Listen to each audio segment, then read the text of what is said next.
I was standing in a quiet hallway of a nursing home when my grandfather finally looked at me and asked one simple question. Did they really sell it? The hallway smelled like disinfectant and old paper, the kind of smell that tells you time moves differently inside these walls. The fluorescent lights hummed softly above us, steady and indifferent. I had just arrived from the airport less than an hour earlier, my body still running on European time, my uniform wrinkled from travel. When he asked that question, his voice was calm, not confused, not weak, calm in a way that made my stomach tighten. I already knew that whatever answer I gave would change everything. I told him the truth. While I was stationed at Ramstein Air Base in Germany, my father had sold his antique watch, the one he promised me, and used the money to help buy my half-sister a $15,000 car. My grandfather did not raise his voice.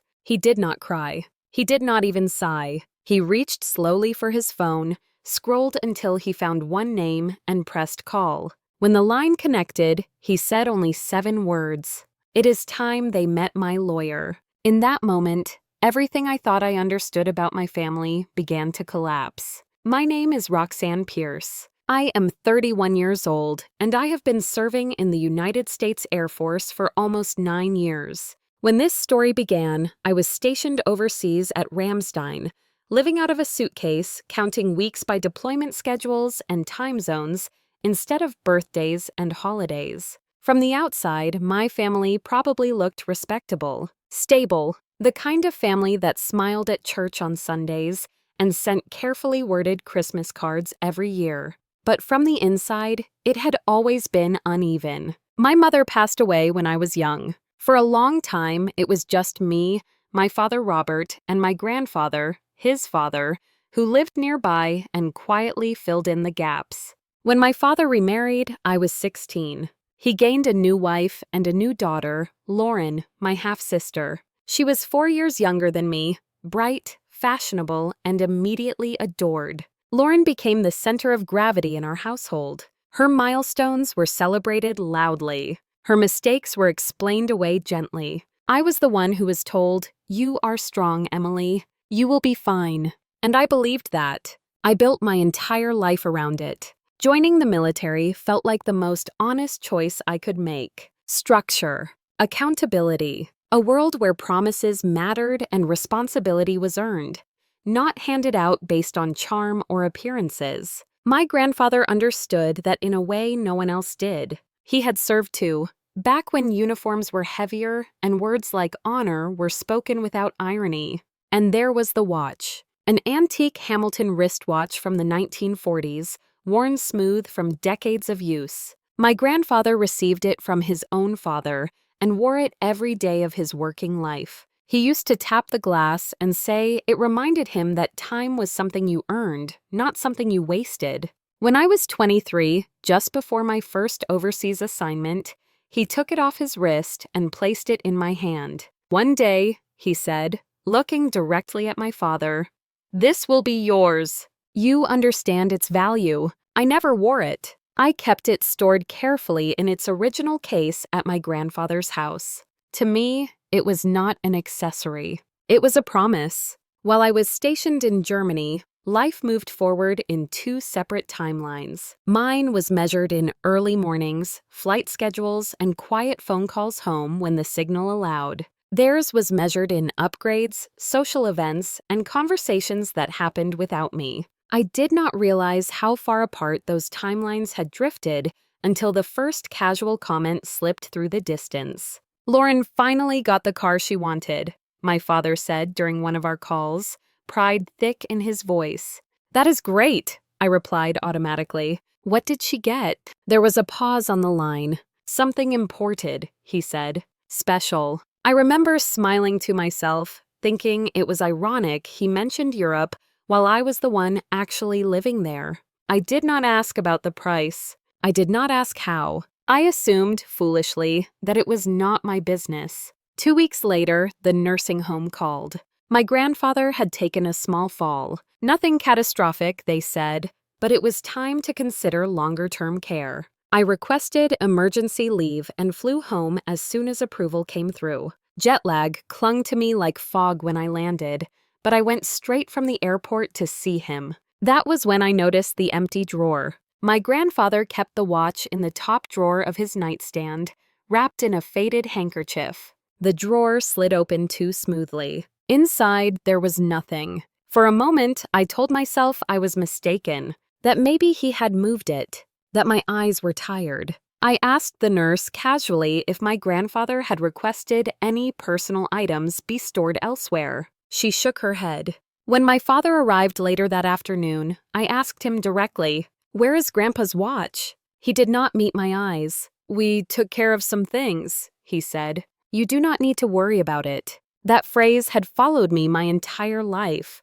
It had always meant the opposite. I pressed him. He sighed, clearly irritated. "Emily, you are not here. You do not see the full picture. Adult decisions had to be made." That night, I barely slept. Every instinct drilled into me by the military told me something was wrong. The next morning, sitting beside my grandfather's bed as sunlight filtered through thin curtains, he asked the question himself. Did they really sell it? I swallowed hard and told him the truth. The silence that followed felt heavier than any argument. If I am being honest, none of this should have surprised me. The signs had been there for years. I just did not know how to name them back then. Or maybe I did, but naming them felt like betrayal. When my father remarried, he said we were starting fresh. At 16, that sounded hopeful. I wanted to believe families could reset like machines after an update.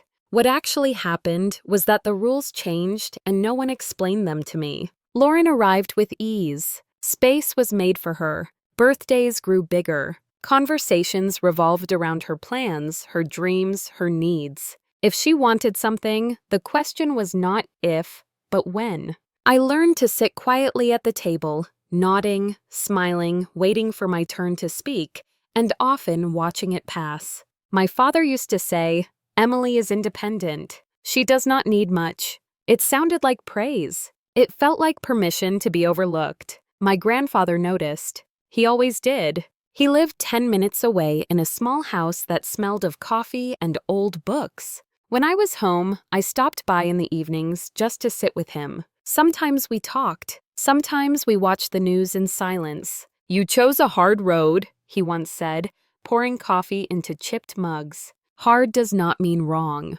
When I joined the Air Force, my father told everyone how proud he was. Maybe he was. But pride did not look like understanding. It did not look like learning the difference between a duty station and a deployment. It did not look like asking how it felt to miss holidays and birthdays. Lauren stayed close to home. She went to the right schools, dated the right people, and learned how to move through rooms where appearances mattered more than substance. My stepmother adored her. My father admired her. Together, they formed a unit I was never really part of. The car made that painfully clear. A photo on social media. Lauren smiling beside a sleek dark blue luxury sedan. The caption read, "New beginnings." The comments flooded in. Congratulations. Heart emojis. Jokes about how lucky she was. Something about it did not sit right. Lauren did not earn that kind of money. My father had always preached financial discipline like a moral code.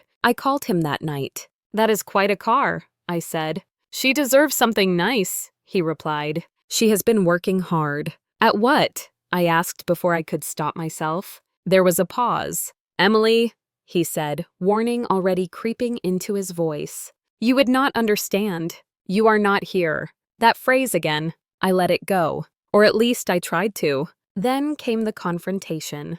"We needed liquidity," my father said when I pressed him later. Lauren had an opportunity. A car like that opens doors. It was just sitting there. "That watch was not yours to sell," I said. He stepped closer, lowering his voice. "Your grandfather is fragile. He does not need stress. If you upset him and something happens, that is on you. Do you really want to live with that?" The words settled heavily between us. They were meant to scare me, and for a moment, they worked. But that night, watching my grandfather sleep, I realized something I had avoided my entire life. Silence had never protected anyone in this family. It had only made room for the wrong people to act without consequence. And for the first time, I knew I could not be quiet anymore. The next morning, I went back to the nursing home alone. The hallway was quiet, the kind of quiet that hums instead of rests. My grandfather was awake, sitting slightly upright, his eyes focused on the pale winter light coming through the window. He looked at me the way he always did when he knew something mattered. "You did not answer me yesterday," he said gently. "Not all the way." I pulled a chair close and sat. My hands felt cold even though the room was warm. "They sold it," I said. "Dad sold the watch." He closed his eyes, not in shock, but in recognition. "How much?" he asked. "Most of it went toward a car for Lauren. A very expensive one." He exhaled slowly. "And they thought I would not notice." "They thought you would not be told," I said. A faint smile touched his lips, but there was no humor in it. "Your father has always mistaken silence for ignorance." He reached for the small table beside his bed. "Hand me my phone." I did. He scrolled through his contacts with steady fingers and pressed call. "James," he said when the line connected. "It is time." When he hung up, I stared at him. "Who was that?" "My lawyer," he replied simply. "He has been my lawyer for over 30 years. Longer than your father has been an adult." I realized then that this was not impulsive. This was prepared. "I hoped it would not come to this," he said. "But hope is not a plan." He asked me to do one thing. "Come to the gathering this weekend. Dress nicely. Do not argue. Do not explain. Just be present." When I told my father I had spoken to Grandpa, his reaction was immediate. "You told him," he snapped. "Do you have any idea what you have done?" "I told the truth," I said. He laughed sharply. "You always had a flair for drama. He will forget by tomorrow." "You do not know him very well," I said. He hung up. Sunday arrived quietly. I visited my grandfather first. He was dressed neatly, wearing the sweater he saved for important days. "If the lesson is going to mean anything," he said, "it needs witnesses." The house was already full when I arrived. Laughter spilled onto the porch. Music played softly inside. Everything looked the same. Polished furniture, framed family photos. Lauren stood near the window, showing someone pictures of the car. When she saw me, her smile faltered, then returned.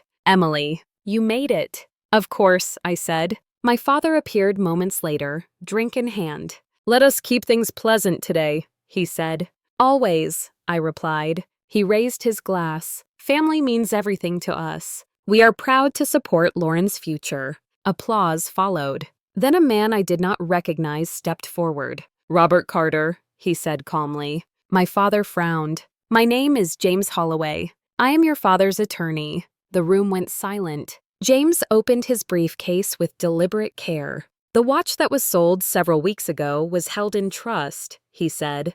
"A trust created 5 years ago, designated for a specific beneficiary." He turned toward me. "Roxanne Pierce." The murmurs started immediately. "The proceeds from the unauthorized sale must be returned to the trust within 60 days, he continued. The funds were used toward the purchase of a vehicle valued at $15,000. Lauren gasped. "It is an asset," James corrected. He turned another page. "The house," he added, "still belongs to your father.